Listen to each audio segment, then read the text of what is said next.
how about you, everybody? Welcome into this week's edition of the Auburn Live Recruiting Show, also known as the River Freaking Pond. It's back, baby. It's undefeated, man. Lord George pointed it out. The River Pond is undefeated. That's right. So, anyways, the Shrivel Freaking Pond. I'm your host, Jeffrey Lee, Senior Recruiting Editor for Auburn Live on 3. If you're not a member of that site, you should be, because you can afford it. I promise you. It is half off right now. And we'll even give you the first week free. Go check it out, Auburn Live on 3. I am joined, as I always am, on these Friday mornings by Mr. Cole Pinkston, Auburn Live recruiting analyst, Cole Pinkston. Cole, how the hell are you, big dog? Man, I'm good. I'm going to ride up and see Central Phoenix City play IMG Academy tonight. That'll be fun. Okay. Yeah. Okay. We will talk about that next week because we want to hear from Mr. Jhead this morning. Look at him with his digs on, with his medium-sized shirt on. Hey, you know what? I'm in fighting shape, a nice 175 pounds, baby. Yeah. Feeling like I'm part of the team here. I like it. I got my Cole, what are you doing? Do what? You wearing mine, you mean? Okay. Some Chipley gear. I like it. Look, representing the previous story. I hear you, brother. Technically, they were for the call-in show. So I don't expect Zach in the back to come to the front with his on this morning. I wore it on the call-in show. You did. I didn't have mine. I had to put my brand new gear on, man. Man. They're a little tight fitting. Yeah, look. I was feeling bad about myself because you gave me an XL. I was like, my dad bod kind of showing through here.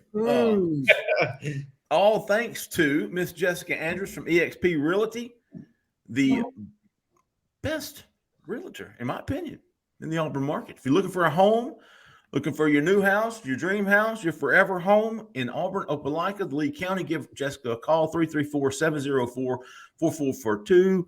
She does residential. She does investment properties. She's not flipping houses. She's closing a deal right now as she is on the beach in Florida somewhere, hopefully manless.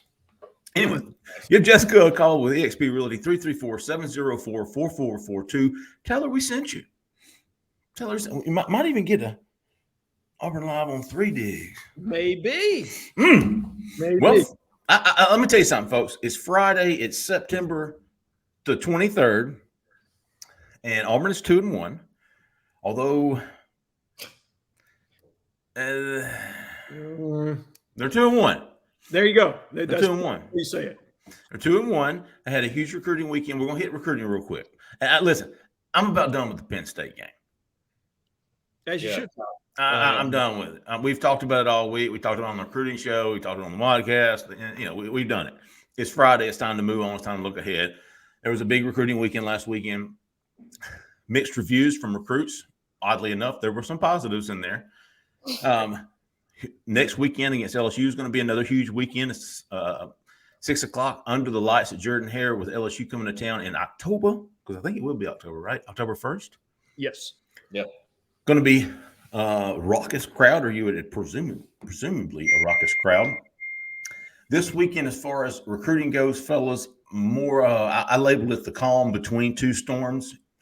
You had a big recruiting weekend last weekend. You got a big one next weekend. This weekend is an 11 a.m. kickoff. It's against Missouri. Not a lot to be excited about. Not a lot to, put on the line to get recruits to come. There's no reason to really rush anything. I think a lot of the visits that we were expecting for this weekend have been pushed back to next weekend, including Alex Sanford, the linebacker committed to Arkansas, who's going to come in next weekend for an official visit. Arion Carter, the stud that Auburn, believe it or not, was the first big school to offer last week. And since then, I think Alabama, you name it, Alabama, Michigan, Tennessee, USC, Oregon, all have offered this kid. He's going to be in next weekend for the LSU game. This weekend for the Missouri game, you're looking at one official visitor in Ashley Williams. He's coming up from Zachary, Louisiana. He's committed to Auburn. He flipped from Nebraska back before the coaching change of Scott Frost, or the firing of Scott Frost. So he'll be in. And then you've got IMG, who has been in town practicing. They're going to play Central Phoenix City, as Cole said, tonight. Mm-hmm. And they've been in Auburn. They practiced at Auburn yesterday. They did a tour of the facilities. This is an all-star, national all-star team from Florida. All these kids moved to Florida to go to IMG. The one we're going to be keeping an eye on the most is Gabriel Harris, the 4-star edge, who's committed to Georgia. He's from Valdosta. Auburn has been on him for a while, hasn't given up. And according to Keith, who went by and saw him earlier this week in IMG, Auburn's got a shot with him as it stands today. So getting him on campus is big. And then IMG's got, 5 stars and 4 stars and the number 1 running back in the country in 2024. They're loaded. And according to Keith, I'm not going to spend too much time on them because Auburn, not really a major player for the other guys. Gabe Harris is the one to watch with IMG this weekend. He's really good friends with Adam Hopkins, the 4-star wide receiver commitment from Thomasville. And he wants early playing time, and obviously Auburn has that to offer. So not a big weekend this weekend. You've got Gabe Harris. All eyes will be on him. I think some commitments are coming. Jeremiah Cobb's coming down. Obviously, Braden Joyner will be there. I'm sure J.C. Hart will be there. But overall, not a big weekend. More or less, all eyes will be on that football team because this is a must-win, Jhead. It is a huge must-win. And let's actually – you kind of said it already and alluded to it, and Keith has said it as well. Let's give some kudos here to the off-the-field recruiting staff as well as Mike Bellantoni and Cadillac Williams, who have major ties to IMG Academy, probably for helping facilitate this and ensure that these tours have been done, the contacts have been made, not like you said for this 2023 class, but for 2024 and 2025 moving forward. And that's massive, guys, because when you get into like the 2023 class, you guys have seen Jay Lee's hot boards. There's a hot list of about 50 or 60 prospects that we're actually really recruiting right now. All right. Gabriel Harris is one of those guys, and there's really not anybody else that we're in on. But 2024 and 2025, you're looking at boards of about 350, 400 prospects, and every one of these kids is on there. So I do want to give props to this off the field staff, Darren Usher, Stephen Ruzick, everybody else that's, within that department for helping get this done. But Missouri, guys, this is a massive game. I mean, we talked about on the recruiting call-in show, it is a game-by-game basis for what to expect for this coaching staff moving forward. Look, and I know Coach Harsin said, every game is a must-win. Literally, after the performance last week, this is a must-win if nothing more, for the psychology of this team to get the loss of this Penn State out of their mouth, out of their head, and thinking that they can play better than what they performed this past Saturday. Yeah. Cool. You feel the same? Absolutely. Yeah. I thought last week was a must win. So you lose that one, you've really made this one. Your back's against the wall, unfortunately. Yeah. So do you come out fighting? Some people come out fighting. Some, and this is their chance to show that they can come out fighting. Not just the coaches, the players too. Players have been, I think, for recruiting, from a recruiting standpoint, yes. If Auburn comes out, all the players are juiced. Jordan-Hare Stadium is still, what it can be. Mm-hmm. Even though it's an 11 o'clock game, that's kind of a letdown. But if you have all that going, though, I think man, that helps recruiting. That helps recruiting all day long. It helps recruiting. Even the guys watching on TV. And for the record, I know all kinds of people have all kinds of criticisms of the staff and the recruiting staff, and I'm with Jhead giving them props. I thought one of the best things they've done is getting kids on campus. They've gotten kids on campus consistently. Yep. They've gotten them to come to games, young guys, old guys, or seniors, guys that are recruiting right now. So yeah, they've done a great job doing that. They really have. The visitor list have been loaded. And they're going to go see some guys tonight too. The evaluation period started or opened September the 1st. Auburn went out the first weekend. I think they're going to have seen 13 games after tonight. Tonight, we talked IMG, Central Phoenix City, all those studs on IMG. Central Phoenix City, of course, home to former Auburn commitment Carmelo English, yes, plus some 2024 guys. Tamarian Parker, I don't even want to mention him. He's a recruit, but Auburn is not in on him. But Ike Hilliard and Cadillac Williams both going to see this game. Jarrett Gibson is the number 1 running back in 2024 from IMG. Cadillac Williams is going to be all over him. If y'all remember, Cadillac Williams, do you remember where he was before he came to Auburn? Yep. IMG Academy. He was the running backs coach at IMG Academy, so he's got a lot of connections down there. Going to be at the game tonight. Also, I thought it was interesting. Christian Robinson's going down to Tampa tonight to see Lewis Carter, Jarris McIntyre's 4-star linebacker. Yes. Montarius Thomas, 4-star linebacker recruit who's committed to Oklahoma. Christian Robinson has not given up on Lewis Carter, still trying to get him back on campus.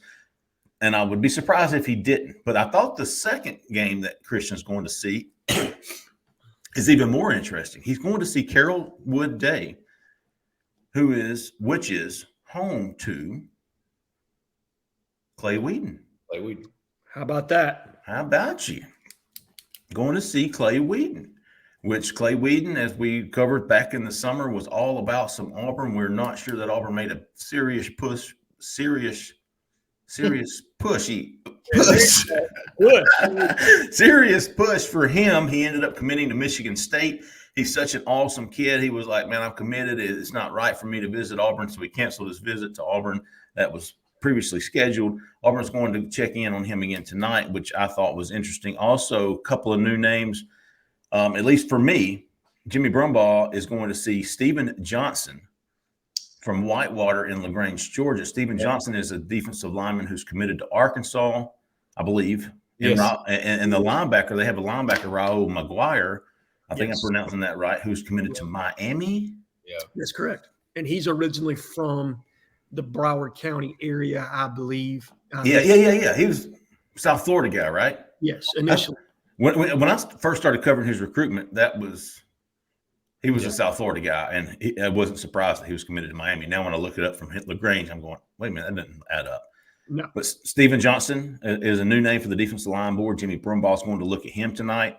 Zach Etheridge is going to the Thompson-Clay Chalkville game, which Thompson, of course, is loaded, and Clay Chalkville is loaded for 2024. I think they got a quarterback, McClellan. Is that right, Cole? Do you remember? Yeah, Kamari McClellan. All those guys were at the Auburn-Penn State game last weekend. A big group from Clay Chalkville were there.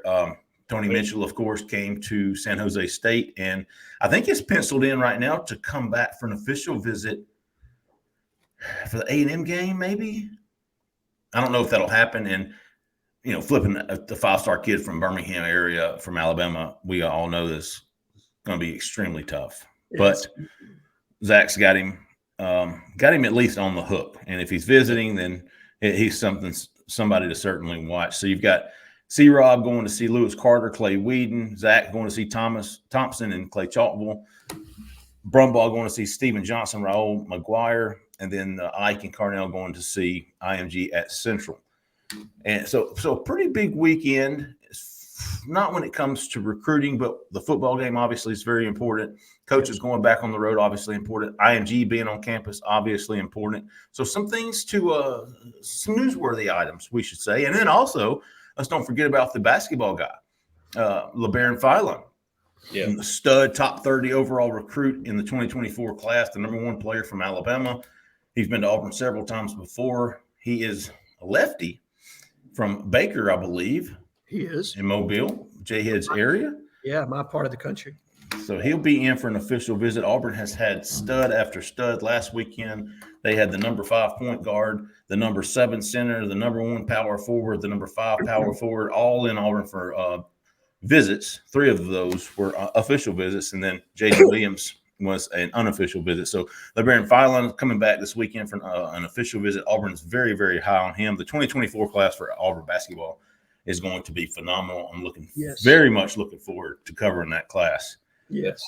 LSU game next weekend. If anybody got something to add, Jhead, jump in here. So with regard to basketball, real quick, I want everybody to kind of understand. I know there's been a lack of excitement in the 2023 class. And it's just because there's so many moving parts there that you don't exactly know who's going to return. You've got one, and you've got Hayden Holloway committed, who is the number 4 point guard in the entire country, I believe, and a big-time prospect. So you're probably looking at maybe taking another high school player and then portal guys to kind of compensate you, or maybe a late riser in the spring or somebody that they double back on. But just without knowing exactly who's leaving from a roster management standpoint, it makes it really hard on Bruce to just go all in on certain guys here or there. But 2024, you know you're going to have openings. It's not even close. And they have built some really strong relationships in that class already. And I'm very excited to see. I mean, you're probably talking about a top 5 type class. Mm-hmm. Everything comes together the way that it can. They are in on some stuff. I'm expecting it to be top 5. Yeah. I mean, I firmly believe that if the season holds up this year to kind of give them that cachet moving forward into 2024, and I feel certain that it will. I mean, what I saw over in Jerusalem was just a sneak peek of what we can be. Mm. I think this is a team that's going to be obviously a top half SEC team and somebody that's going to make a run in the NCAA tournament.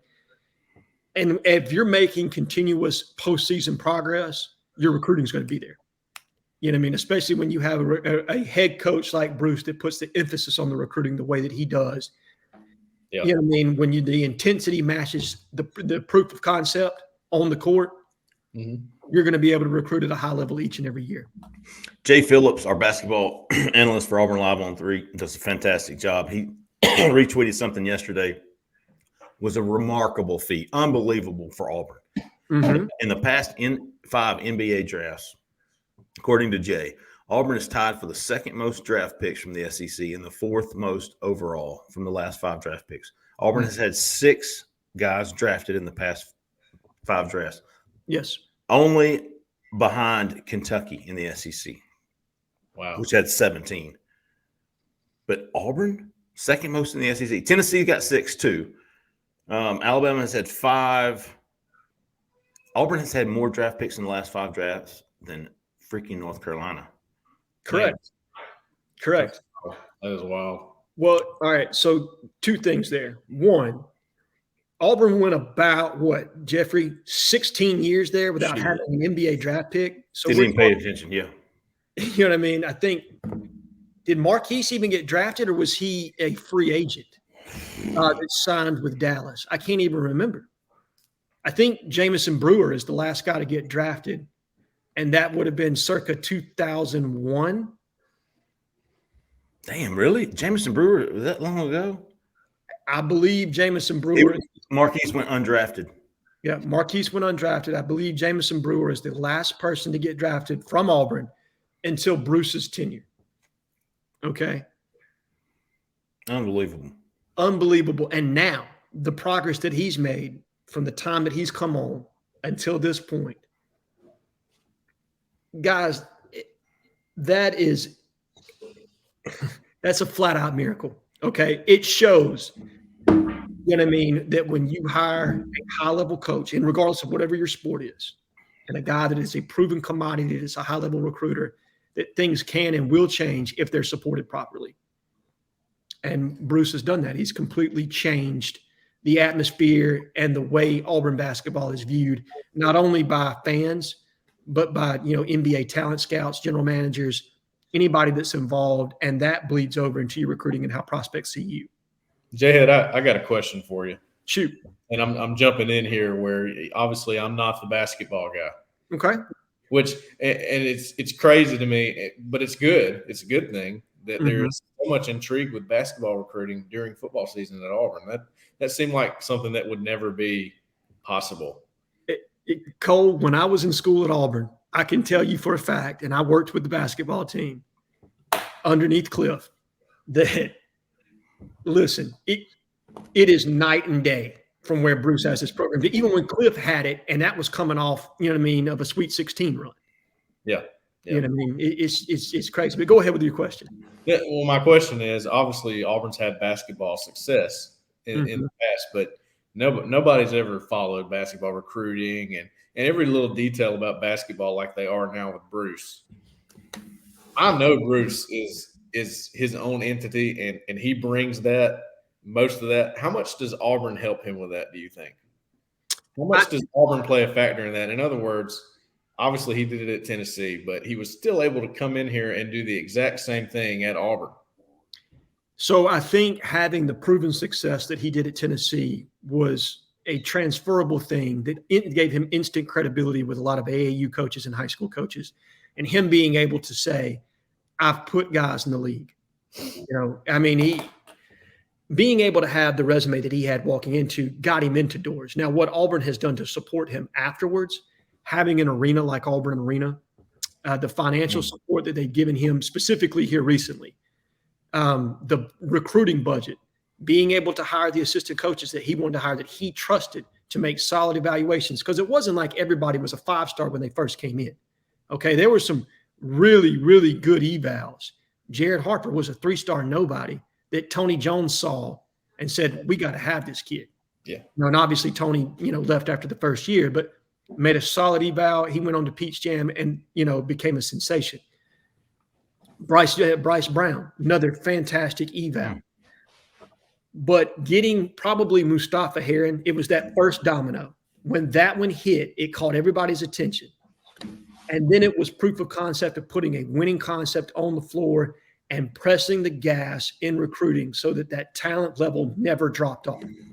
Yeah. Because before, underneath, Cliff's administration, the talent would go in waves. He would have a good class, and he would have a so-so class, and he would have a good class, and he would have a so-so class. He would have a class like Marco Killingsworth and, a handful of other guys where he just completely killed it. And then the next year, he'd get, a couple guys that were completely off the radar that probably were decent evals, but they just weren't the same caliber of prospect.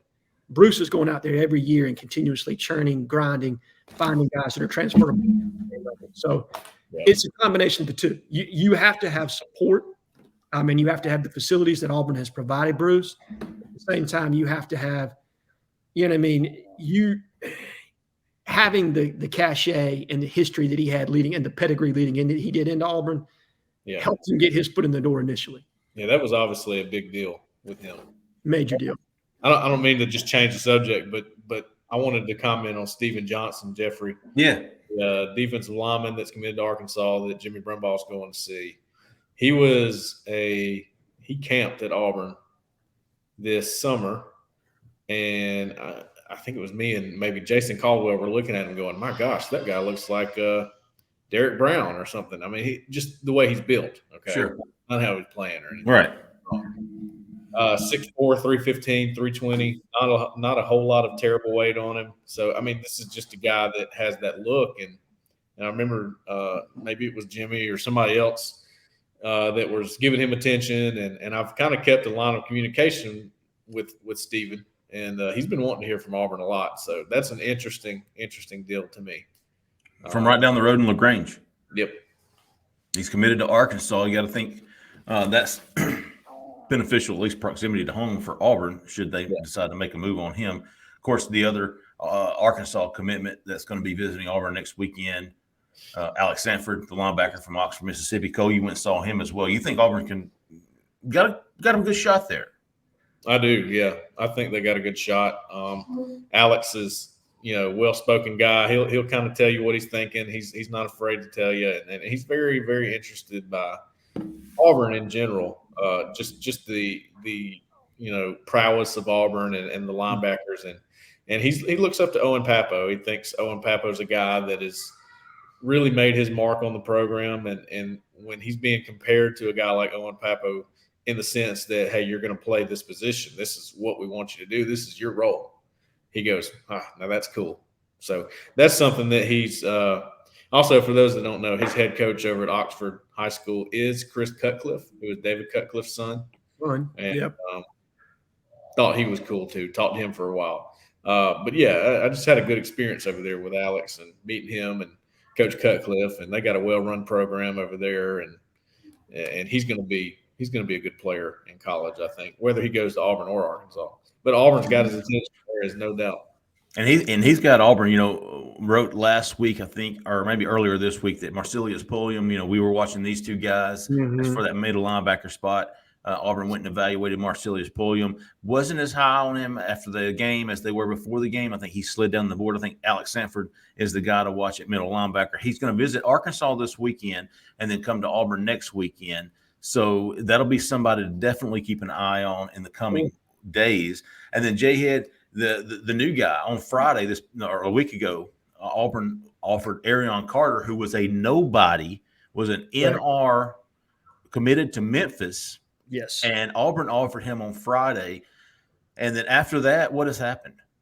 It has been just an avalanche of offers for this kid. Now, And Cole can tell you guys this. As soon as I popped, like I saw the offer, it's like, all right, let me go to Huddle and take a look at his highlights. And immediately I texted Cole and said, hey, man, he's got some good tape. Yeah, like, I think this kid can play. You know, you really don't know how these things are going to take off sometimes, but that Auburn offer just set the table because shortly thereafter, Alabama offered, and then Tennessee offered, USC offered, Oregon, UGA sniffing around, Florida offered. I mean, a who's list, and I think Chad Simmons has already moved him to a 4-star. Straight to 4-star. Straight to 4-star. Yeah. Probably a weak side linebacker in our defensive scheme. I think he's probably, if I'm being completely honest, as far as attainable targets are concerned, he is number one at your weak side linebacker spot right now.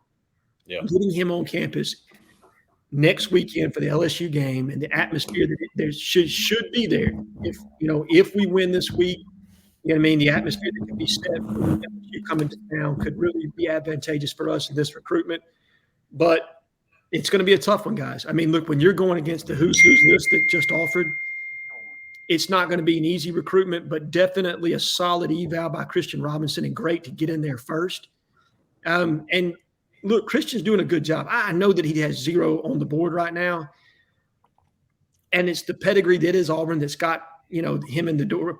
I guess it has Alex Sanford's interest, but it's also the relationship with Christian. Okay. He is a fantastic recruiter, and you have to give him credit right now for battling and getting us in contention with some really great prospects.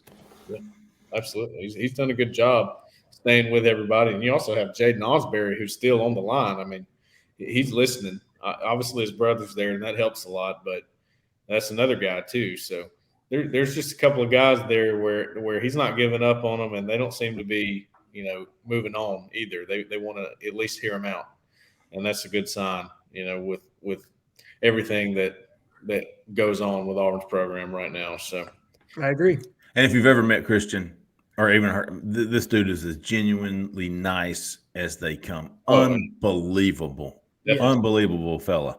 And those guys, you typically hit it off with the right type of recruits. I mean, sure, there's some flashy guys out there and all that, but man, the guys like Christian Robinson, just genuinely just a beautiful person, inside and out. Man. I would say the same thing about Ike Hilliard and Rock Bellantoni and some other guys too. They all have real nice, genuine personalities, and I think that's what they use in recruiting. And you see Rock and Ike having some success with guys getting them on board. So maybe a little different style than some other coaches, but the personable, the way that they connect with guys is working. Christian's going to win most living rooms. I agree. And I think what you guys just stated, and Christian falls into that mold, is relationship builder. Rock Bellantoni, relationship builder. Ike Hilliard, to this point, relationship builder. Christian Robinson, relationship builder. Yeah. Zach Etheridge and Cadillac Williams, very similar. Yeah. They all are kind of cut from the same cloth in the fact that they invest in the relationship. It's not just about football with them. It's about knowing the kid, building a relationship with the kid, and the people of influence around the kid. Right. And that's still a while NIL has become a huge part of recruiting, that relationship piece is still a very, very big piece of the puzzle.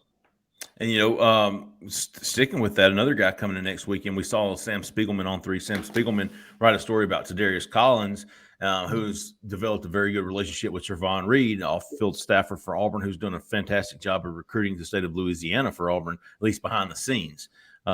Collins will be here next weekend. I don't know if it's an official visit or an unofficial visit. I don't think it was stated in the story. I'll check on that this week, though. But TD Collins, another guy, Jhead, you've been tracking him. Very much so. And in fact, when we were projecting our defensive class, I guess, back Mercer week, I think, he was my 5 tech in the class, just because I thought that if you're looking at, if you're trying to read the room to a degree as far as guys that we could get in on, I thought that he was a guy that, because of kind of what you had heard with regard to Trevon Reed's prowess in Louisiana, that he's a guy that could get his attention, and he has. And so now it's about, when he has this final visit and he starts to meet with some of the other staff members, how does he gel? Does he really like Auburn? Does he see the need there? He's going to be concentrating on a guy like Colby Wooden. What does he see from him in that game and how he's being coached? So there's a lot of things that in play there, but a kid with a lot of really good upside, some fantastic offers. I think he's got Baylor, Texas, Oklahoma, I believe, has also offered, so he's not a scrub by any means. This is a guy with some big-time Power 5, Arkansas, big-time Power 5 offers that Auburn's in the mix on. So he is a more of a strong side end than he is a tackle. I think so, yes. Okay. Yeah, probably so, yeah. He will be one. I'm guessing there's going to be, Jhead Osbury, Cole mentioned him. He's expected to be back for the LSU game. He's committed to Notre Dame. There's going to be a big list, and it might even be running visitors list worthy next week just to kind of track. Obviously, this is all contingent upon what happens tomorrow morning. Yes. So definitely some things to keep an eye on, but it all starts with the football game tomorrow. And as Justin Hokuston reported on Thursday, Zach Calzada is out for the season. He has made the decision to have surgery on his non-throwing shoulder. So he is off the table. TJ Finley is out with the bum shoulder. Yes. Now you're looking at a redshirt freshman transfer quarterback in Robbie Ashford or true freshman quarterback Holden Gerner. And that is reason for concern, Jhead. For me, it is 100%. I think you don't have to look any further back than the South Carolina game last year, seeing how Auburn performed with a quarterback that had not played a full game within their system. And when push came to shove, when South Carolina started moving 8 guys into the box and really trying to shut Tank down, and we veered away from what had been working for us to that point and put the load on TJ, he was unable because of his unfamiliarity in the offense and how to execute everything. He wasn't able to get it done down the stretch. And I'm not trying to bag the kid. It just, it played out how it did. And we ended up dropping a very winnable game. Yep. I think there's the possibility, there very much is the possibility that this happens again against Missouri in a defensive staff that is very familiar with what Coach Harsin is going to do. Blake Baker, the defensive coordinator for Missouri, is a protege of Manny Diaz. So everything you saw last week against Penn State, you can expect to see it again. They're going to overload the box. They're going to twist. They're going to stun up front. They're going to bring pressures up the A-gap and from everywhere else. And they're going to try to take Tank Bigsby out of the game, and they're going to try to make our quarterbacks beat us. And to this point, when Robbie Ashford is forced to pass, Stick him. That's good, because Cole, this game kind of worries you too. I know we both picked Auburn to win, but there is some concern, and we really don't have any way to justify that, right? I mean, no, I don't have I'm not trying to be Nostradamus by picking Auburn or anything. I just gut feeling says the roster's maybe better than Missouri's.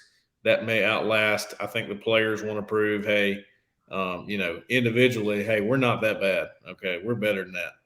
I think they got that mentality going into this. No matter what the drama is, I think they do have that mentality. Is it enough to win? I'm predicting that. I don't know that. I don't have a lot of confidence in that. So, again, your quarterback situation. I mean, how important is that? It's number one. You got to have that right. Right. I've seen a lot of good teams lose because their quarterback situation wasn't right. And that's the part that scares me, Cole, is can we execute a clean game from the quarterback position, and can we win the turnover battle? And we have not done that. There's nothing that says Auburn can win the turnover battle here. Right. We have not done that in any of the first 3 games that we've played. Right. So that is reason for concern. And then number 2 is the familiarity. I mean, not only is Blake Baker a disciple of Manny Diaz, but he's also been on Coach Harsin's staff. He understands the offense, the play calls, the signaling, and I'm sure some of that has changed over time. But when or are familiar with what the answers are going to be to what you're trying to do defensively, that gives you a schematic advantage. Yeah. Now, Cole, I agree with you that from an overall talent base, if you're looking at the rosters, Auburn is a more talented roster from top to bottom. But we've got problems in certain areas. And if it's exposed, you know what I mean, and they are able to mitigate what we're able to do on the ground, that's going to be a bad day for us in Jordan-Hare. I mean, and at this point, I don't feel comfortable predicting Auburn to win. My gut tells me that we're going to be emotionally low coming off of a game that we did against Penn State. Missouri had a very emotional game against Kansas State and then was able to go against an FCS opponent the next week and kind of work that out of their system. They've got a quarterback that's played in all 3 games. They've got a game breaker in Luther Burden in the wide receiver core. You know, there's some matchups there. And obviously, let's talk about Eli's relationship with Coach Harsin and what he knows about the Boise offense. Well, that kind of goes along with San Jose State having a fighting chance in that game because they'd seen that before. That was not their first rodeo with that scheme on offense or defense. Correct. And same for Missouri. Probably they're going to have an idea. And now I add this about Brady Cook, quarterback. He's a little bit like maybe Bo Nix was at times. Has moments where he freaks out and things go wrong, but a lot of times he's a gamer and makes things happen. And he can throw on the run. He can run. They're going to have design runs for him, things of that nature. And he can get out of harm's way. He can get out of pressure. That could be a problem. That could be a big problem for a pass rush that has been not great. Not great. I mean, we're going to have our defensive line show up this game. You know, I said this on the modcast yesterday, but on the spectrum of Auburn beating the shit out of Missouri to Missouri beating the shit out of Auburn, I can make a case for everything in between that. I can make a case for both of them and everything in between because I just don't know. Correct. And when I don't, I'm almost I'm revert to Vegas, and I think Vegas has Auburn a touchdown favorite, and that's good enough for me. That's all I'm basing my prediction on. You're Missouri on it, right? I am Missouri. All we need is Keith to pop out of my refrigerator back there with that Missouri 1927 again. That was pretty cool, wasn't it? It was. It really was. Have some cool sports stuff like that. He is a sports historian, man. In tennis, golf, yeah, he's a strange cat, no doubt. Jhead, we talked about this yesterday on the modcast. I'm gonna get your opinion. I think Cole's thrown his in there too, but the over under for Tank Bigsby was 77.5 rushing yards. Mm-hmm. Tank got 9 rushes last year. 9 carries last week. Mm-hmm. It's my opinion. I was going to ride the hell out of him, and if nothing else, to make him happy. Yes. You taking the over under on that? 77.5. I'm taking the over. Okay. Because listen, Missouri has struggled to stop the run. Now, I do think that they have us at a disadvantage because they're not going to predict the quarterback to do much. And so they are going to overload the box. So we're going to have to be able to do some different things in the run game than what we've done to this point, which is just outside zone and mid zone. We're going to have to mix up our looks a little bit.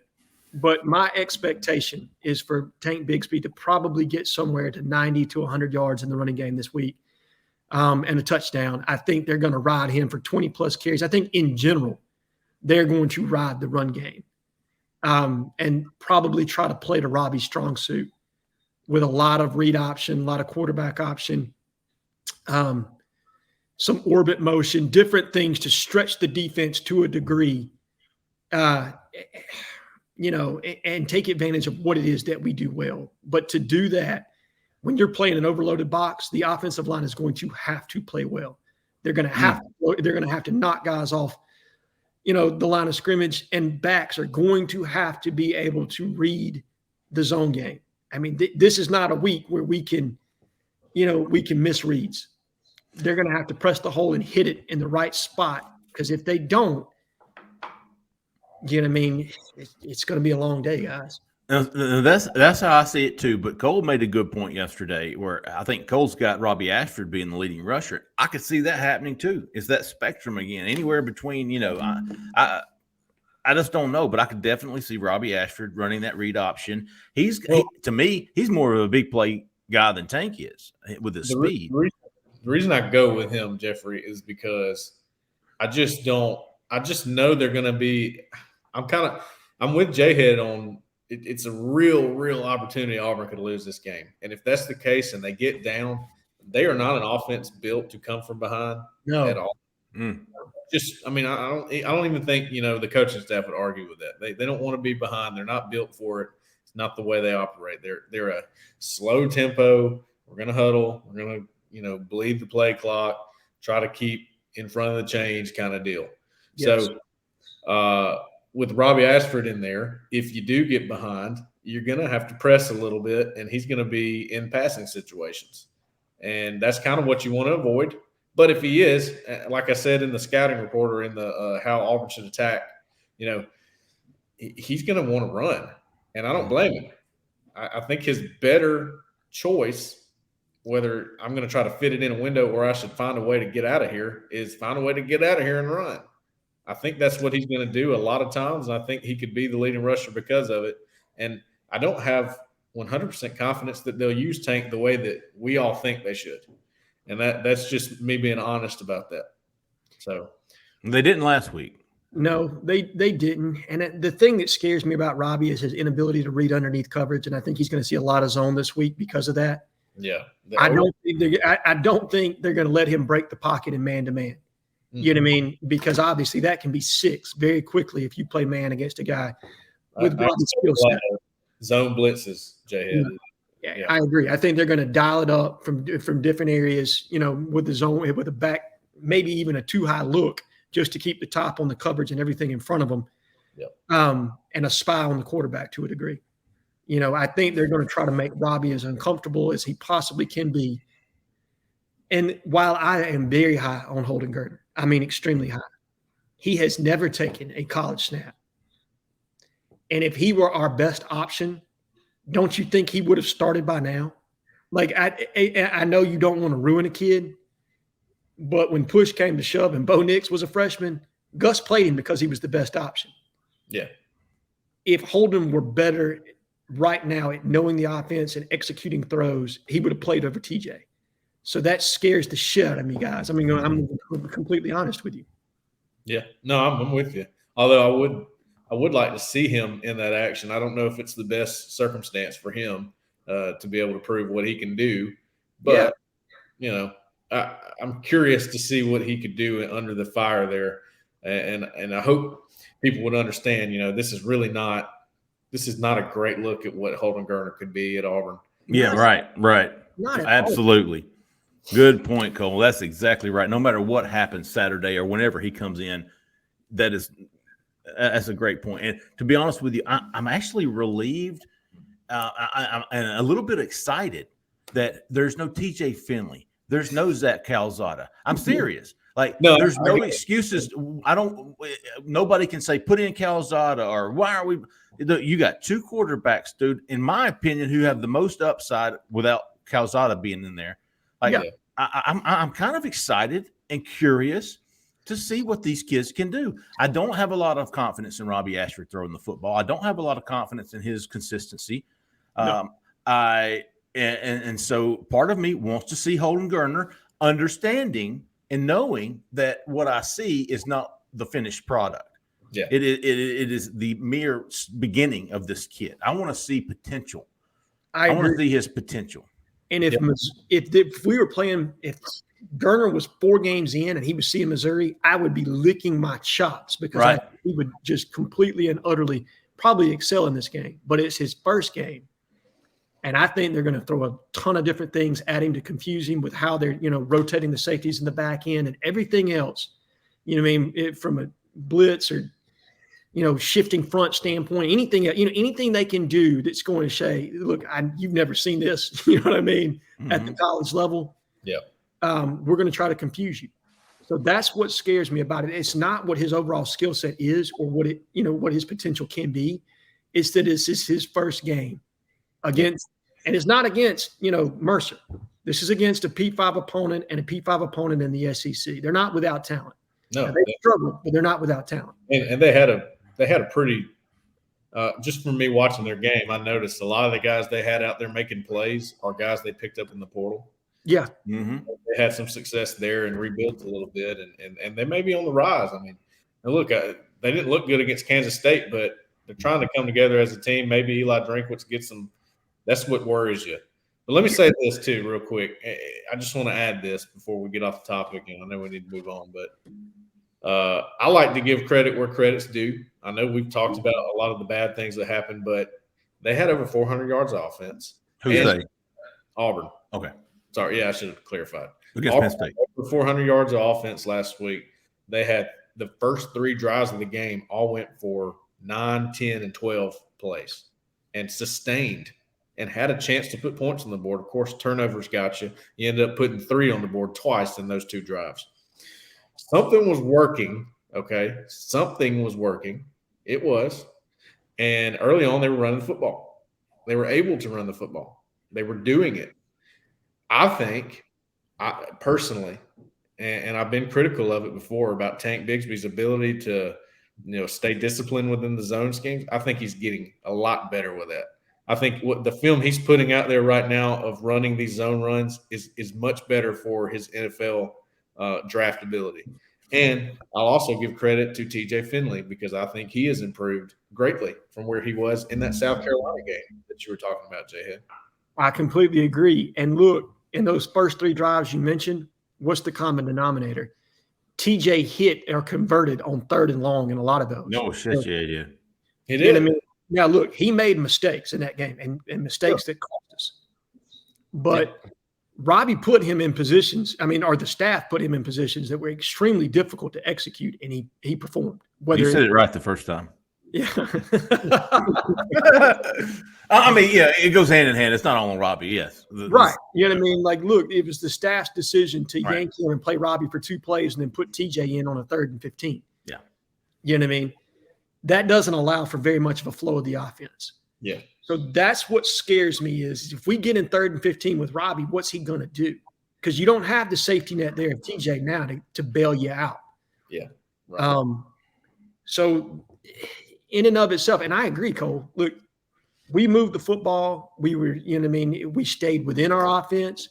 Receivers made plays on those, or quarterbacks were able to scramble. Yep. It looked good. And then the bottom fell out, with that. Jeffrey, you called it, that punt to start the second half. And probably it's really, our execution in the second quarter at the very end. We got a drive going, Jhead fumbles. Then we get the ball back, get a big play to Tank, get a penalty, move us backwards. Then turnovers, by the way, are not always on the coaching staff. That's sometimes things that are out of your control. Okay. No, look, the Jhead fumble was just a great play by the defender. Okay. Jhead's got in that situation, Jhead's got to put 2 hands over the ball and protect it. But that was a really great strip by the defender. And, those things happen. Yep. Because you were saying they got the ball back. Tank had a big play. Brandon Council. Yeah, Brandon Council penalty. So middle error by us, completely unforced. Then, we end the half with TJ getting sacked, I believe, if I remember correctly. That's where you got hurt, wasn't it? I think that's where he initially got hurt. Yeah. He got hurt on the play where he was barreling over those guys to get the first down. He was carrying 2 defenders. That's right. And then he came out in the second half, obviously injured, tried to roll out of the pocket, probably, should have just thrown the ball away, but was trying to make a play, didn't feel the pass rush, got strip sacked. And there was our second turnover right there, and we were never the same after that. I think I was standing there in the end zone with a coach from Chipley, I believe. Nice. And he goes, man, when it rains, it pours, huh? I was like, yeah, you're right. That's about it. It's just one bad thing after another that hit all at the same time. And, So let's talk keys to success from you guys. I want to hear your opinion. What does Auburn have to do to win the game against Missouri? And then what's your prediction as to what happens? Mine is easy, and it's the same as it's always been. Don't turn the freaking ball over. Yep. Don't have an excessive amount of penalties. Yep. And how about getting a turnover?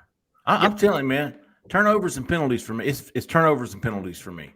It always is, especially with this team. Damn, quit turning the ball over and get 1 or 2. Yes. Don't field punts inside the 5-yard line. Yeah. Just don't be idiots. And that's what I tell my son. That's what I tell myself in the mirror every day. Don't be an idiot. You know, and that's the damn idiotic shit. Brandon Council, don't be an idiot. Yes. Yeah. No doubt. Cole, So, what do you think? that's my key to the game. Don't be an idiot. That's perfect. I mean, look, we talked about I wanted to make that point a minute ago because we have talked about the coaching and we all agree there are some things that we would have probably done different. We're not at practice every day. You know, we got that going on. We're armchair quarterbacking here, but there's also things the players have got to do better too. That could be out of the control of the coaching staff. I think it goes both ways. I think two things are true. You know, so. Yep.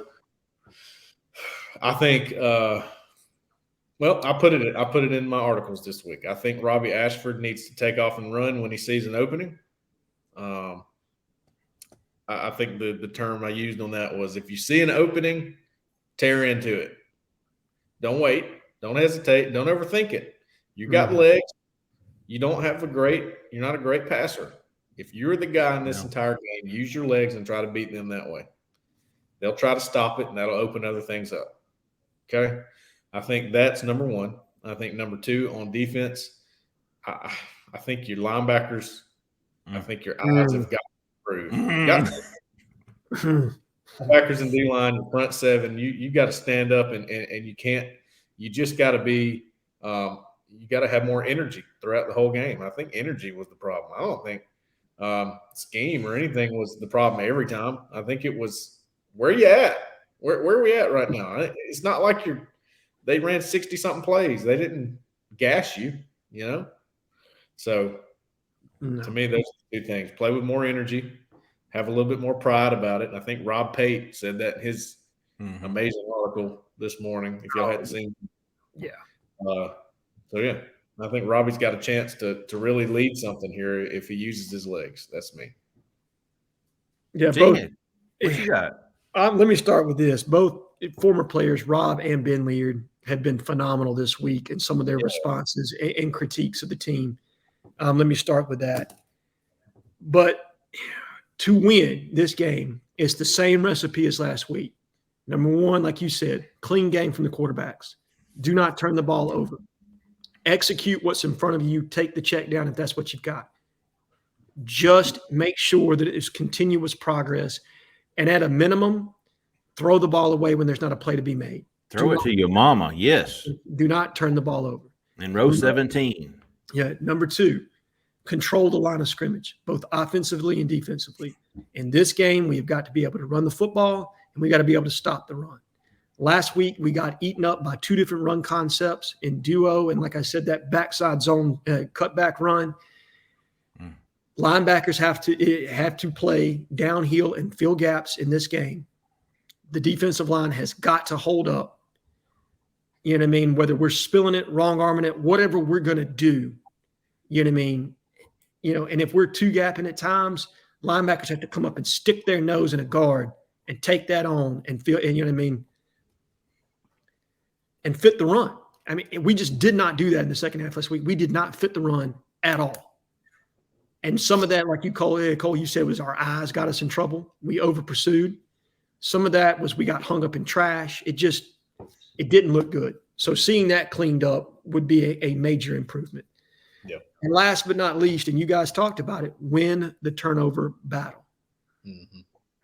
If you're not turning the ball over, you also have to create one. You can't go stalemate with this team. You need some juice. You need something to create some momentum in this game. You need to be in the black. Exactly. You need to be in the black, and we haven't done that all year. Can we flip the script tomorrow and get that done? If we do that, and let me throw in one other thing here. Win the special teams game, the hidden yardage. Thank you. Pin them on punts, maybe get a kick return for touchdown. Look, we return kicks and got popped at the 18, 19-yard line. If we let that go into the end zone, we're starting at the 25. That's a minus of 7 yards. Stop and be smart on special teams. You know what I mean? I know they were trying to get back in the game and they were trying to hit one big. Yeah. But sometimes you just have to make sure you win the hidden yardage. So those are my 4 keys to success, because the talent level, if we do that, if we play a complete clean game, we can beat Missouri. If we don't, That's a recipe for disaster, guys, and we can lose specifically with the issues that you've got at quarterback. Yep. I'm going to give you real quick 3 things I hope or I want to see. Okay. I hope we see Holden Gardner. I hope we do. Yep. I want to see it. I hope we see more Landon King. Yes. I want to see more Landon King. And personally, I hope we see Camden Brown get his first college reception. There you go. We've seen him put in the dirty work. I've seen him block. I've seen him do all of that. I've seen him run some routes. But I'd like to see at least get a target. I'd like to see Holden Gardner, Camden Brown, and Landon King. Anybody have any requests? I'm going to send them in to Keyshaw. Phone a friend, huh? Yeah. No, I think you hit it. And that's just personally, I don't know if that'll help Auburn win or not. I just want to see it. Well, look, you're talking about guys that all have an extremely high upside. And in Landon King, you saw proof of concept in being able to play last week. Seen it twice now. He also did it in the Iron Bowl last year. So sometimes I know people want to lean on veteran leadership. You just got to let a kid go make a play. You know what I mean? You got to let a young kid just go make a play and see what that does, because that provides a spark. Right.